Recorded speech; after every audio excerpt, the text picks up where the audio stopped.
What's going on, everyone? So, one of the things that this playoffs has really showed us is defense, defense, defense. Dallas has had the number one defense throughout the playoffs. Minnesota against Denver was one of the best defensive displays we've seen in like 20 years. I mean, it was ridiculous the level of defense in which they were able to put on that Denver team. And even going into like last season, right? You look at all the teams that made it, all top defensive teams. Like defense still wins championships. Defenses still remain true. I mean, Denver was kind of like the one outlier in like the last like 30 plus years or whatever it's been. Like Denver was like the first team with a non-top 10 defense that like won a chip in 30 years or whatever. So like it still reigns true.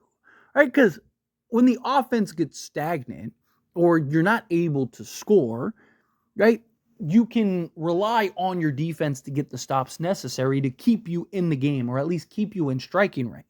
And that was one of the big things like Minnesota. Their offense was not great, but their defense was so good that they were in pretty much every game. Right? And you saw a team like Phoenix who couldn't defend anybody just get ran through. And then even from the Lakers side of things, right? It was one of the big things that I talked about and highlighted heavily was even before we got into the playoffs, right? Obviously, again, loss of Jared Vanderbilt was a big hurt. Gabe Vincent not being back. But our starting five, right? Once we moved Rui in, we were just lighting the NBA up. Excellent offensively. You know, we're putting up like historic numbers on the offense side. But what did I keep saying? I have a ton of concerns once we get to the playoffs of the lack of defense. Right? We got to the conference finals being the best defensive team. You know, we were solid offensively, but we weren't this like juggernaut on the offensive side of things. Right? And defensively, what happened? We were able to lock down on Memphis and Golden State, and then we ran into Denver and we couldn't stop them. Same thing this year, right? All the games are close. We couldn't close down the stretch, but we couldn't get stops. So Denver was able to go get whatever they wanted. I mean, you watch those games, there was like most of those games, they were going like 5 out of 6 field goal attempts at the end of the game. Right? Like we could not stop them. And so we really need to, in my opinion, kind of focus on defense. Now, ideally, we get a couple two-way guys, but the problem is like it's really hard. Now, luckily, hopefully, Jared Vanderbilt will be healthier this season, which is why I don't understand the reports of like the Lakers wanting to trade Jared Vanderbilt. Like they want to keep Austin Reeves and they want to keep Rui, and you know they're not shopping those guys. But D'Lo, Jared Vanderbilt, Gabe Vincent, like those are 3 guys that are on the market, especially if D'Lo opts in. And it's like you're trading your 2 best defensive guys. Not name Anthony Davis, of course. It's like if you end up trading Jared Vanderbilt, especially, right? Like yes, Jared Vanderbilt, the big concern is offensive side of things, but Jared Vanderbilt is one of, if not the best defensive players in the entire league, at least on ball. I mean, right? Like on ball defensively. I mean, you look at not so much this year because he didn't have enough real sample size and he was hurt all season, but you look at the previous year, he was like by every metric, the best on-ball defensive guy. I mean, go look at his stats against the top players in the league: Anthony Edwards, Luka Doncic, Kyrie Irving. Like it was ridiculous how good he was, and it wasn't a coincidence that because Anthony Davis is so good on the defensive side of things and covers so much ground. It's not a coincidence that as soon as we added a real defensive piece, the Lakers immediately jumped to the number 1 defense in the league. And even in the limited sample size we had with Jared Vanderbilt this season, our best lineup was still the D'Lo, Reeves, Vando, LeBron, and Anthony Davis. And D'Lo's not known as a defender. Austin Reeves was atrocious defensively this season. Now, he was better in the playoffs in that Denver series, but all season long, teams were just thanking their lucky stars he was on the court. And, LeBron, he basically took good chunks off on the defense side, but we were still best on both sides of the ball when Jared Vanderbilt was on the court with Anthony Davis. Why? Because Jared Vanderbilt covers so much ground. So you basically have Jared Vanderbilt, who's literally teleporting out there like he's Goku, and then Anthony Davis being able to do the same thing. Just it covers so much. You only need everyone else to just be serviceable at that point.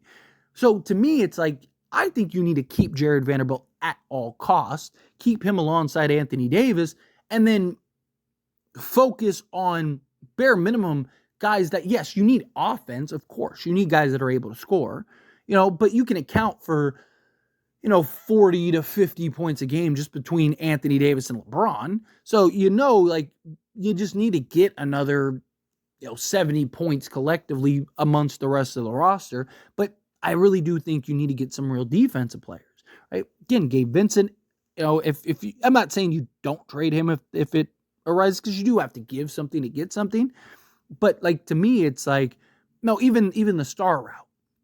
No, I get, like, I'm fine with whoever. Like, if the Lakers do land Trey, obviously Donovan, especially the defensive season he just had this past year, which is funny because coming out of Louisville, he was known as like a defensive guard. He was known as like this defensive stopper, and that's kind of what he hung his hat on in college, and then came to the NBA and he evolved into like the scorer that he is. In a perfect world, you get like Donovan Mitchell. But even if you were to get Trey, okay, fine. But you really need, regardless, to get some defensive pieces. And you need Jared Vanderbilt even more if you get Trey, right? Because now you really need to mask Trey. So you need guys like, because now not only are you going to have Trey, you're going to have LeBron too, where, at that point, you got to get like an Alex Caruso, or you got to find somebody, or hope Max Christie can turn into a KCP type this season. But, again, obviously, like, Donovan Mitchell would be a home run. It's also kind of why I lean towards like a DeJounte Murray, because in a perfect world, he gets back to being the all defensive player that he was with the Spurs. But even if he doesn't, can he just get back to being a good defensive player? Not great, not elite, not all defensive, just a good, like, okay, he's helping on the defense side of things, right? He's not a liability out there. Because then at that point, I think the Lakers, between him, Jared Vanderbilt, and Anthony Davis, I think you'd have, one of the best defensive teams in the league, if not the best defensive team in the league. Obviously, if you could add another defensive style guy. But, a lot of things that I don't think people keep in mind too. Because when, they look at guys and, you hear like, oh man, this guy's terrible defense. Like, look at what he's doing with his current team. Yeah, but how is that team as a whole defensively? Right? Because Anthony Davis is arguably the best defensive player in the league. In my opinion, I think he is. And the Lakers aren't a top elite Anthony Davis is much better defensively when he's alongside other defensive pieces.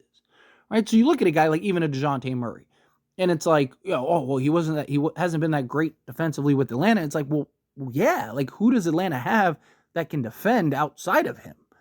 Right? It's like, you have, DeAndre Hunter isn't this great lockdown defensive guy. Even Clint Capella isn't what he once used to be. Trae Young is a defensive liability. It's just, you got to keep in mind the total package, right? Especially when you're talking the defense side, because most top defense, like Minnesota wasn't just great defensively because Rudy Gobert was on the team. They're great defensively because as a team, they were number one defensively, right? Like you need team defense is a very important thing. Having switchability, having guys that can defend multiple positions, having guys that can hold their own on the defense side, or at bare minimum, at least funnel to the big fella, right? And that's the thing. Like Dallas wasn't this like world-beating defensive team, but Luka and Kyrie have really stepped up on the defensive side. They're not locked down defensively, but they're holding their own. They're being serviceable, and they're funneling their guys into a Lively, into a Gafford. Right? Like, that's what you need. You need that balance. Have those elite defensive guys, but then also have at least the guys that are on the roster be serviceable. Like, Trey is a defensive liability, but can you mask him enough and allow him to be able to funnel, right? And into the defensive pieces. And then also, like, you're always going to have that weak link, like every team does. I mean, Dallas was putting Rudy through the spin cycle. He's the 4-time defense player of the year, right? Like, you matchup hunt. That's what playoffs in particular are all about. But it's, can you collectively as a team kind of help mask and make up for it? Because again, like, even if you were to get Trey, right? Like, he's going to be defending the 5th guy on the roster, right? Most likely, like, you're putting him on the weakest, the defensive assignment.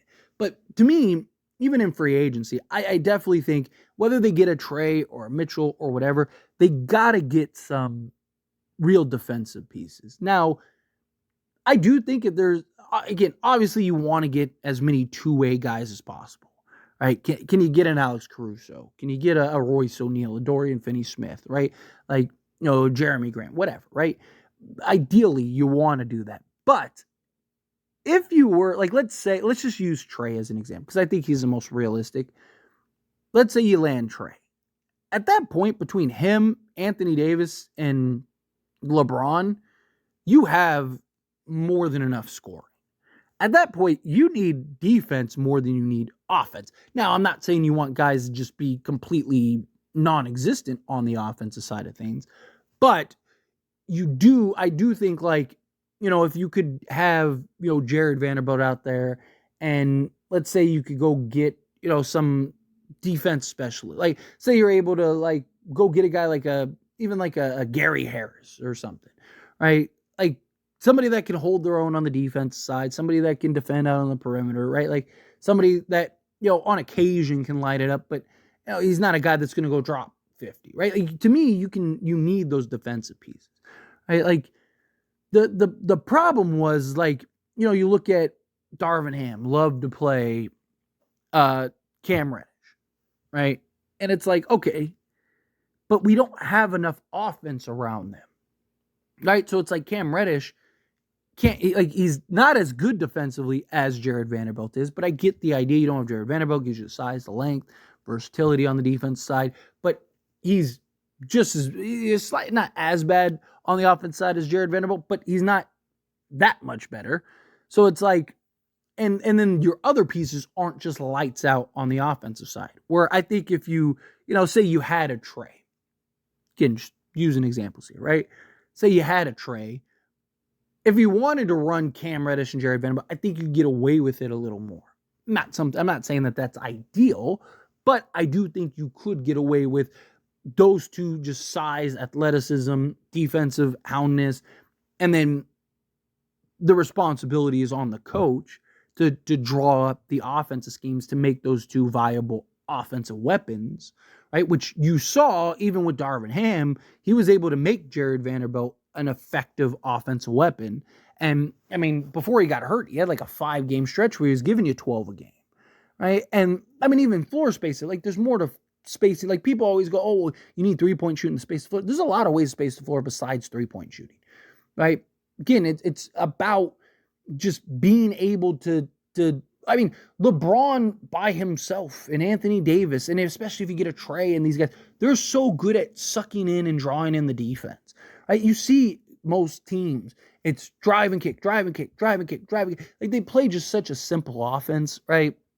Get some guys with athleticism that can beat the defender off the dribble, right? Like, you're going to suck in the defense. You're going to get trapped, kick it out, and then you're able to kick it out to shooters, or you're able to kick it out to the mid-range, or you're able to run offensive sets that kind of put guys in position. I mean, there's times where Dallas has multiple guys that can't really shoot, and they're able to space and do all the things that they need to do. And you have Lively and Gafford getting 10 dunks a game, right? It's like, how does that happen? Because it's just, again, having the schemes, having the proper players, right? So, but to me, it's like there's a clear just direction here, in my opinion, based on these playoffs. And I mean, even Boston on the defense side, although Boston's been the worst pick and roll defense in the playoffs. A lot of that is because of Kristaps Porzingis not being there. But even Boston, I mean, Al Horford was getting put in the spin cycle every possession.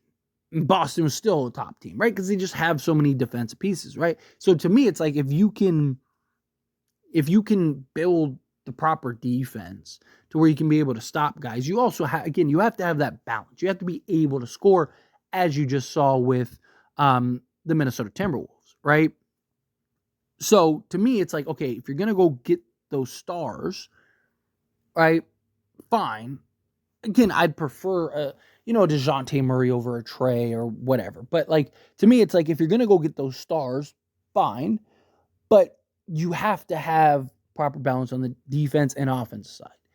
And particularly, you need to have a defense that can slow down teams when the offense isn't clicking, right? Because, again, you saw Minnesota. They were able, on the defensive side of things, being able to slow down and halt Denver. And Denver they couldn't play defense. Like, they couldn't stop anybody, right? I mean, even the Lakers got whatever they wanted in all those games. And so Minnesota was able to get stops and Dallas wasn't, or Denver wasn't. But then they ran into Dallas, and Dallas was able to get the stops, but also had a better offense. So you had two top defensive teams going at it, but one team was better offensively, and that was the difference maker, right? Closing down the stretch. So to me, like, you if you're the Lakers, there's a clear structure, which, again, is basically the 2020 model, right? But anyway, as always, this is a discussion. I pass the question on you. Let me know your thoughts and opinions down in the comments below. What do you think? How do you feel? What are your thoughts? Do you agree with me? Disagree with me? Somewhere in between? How do you feel? Whatever your thoughts are, love to hear it. Let me know down in the comments below. That being said, if you haven't liked this video, hit that like button. Helps me a lot. So we enjoy these types of videos, and I truly appreciate it.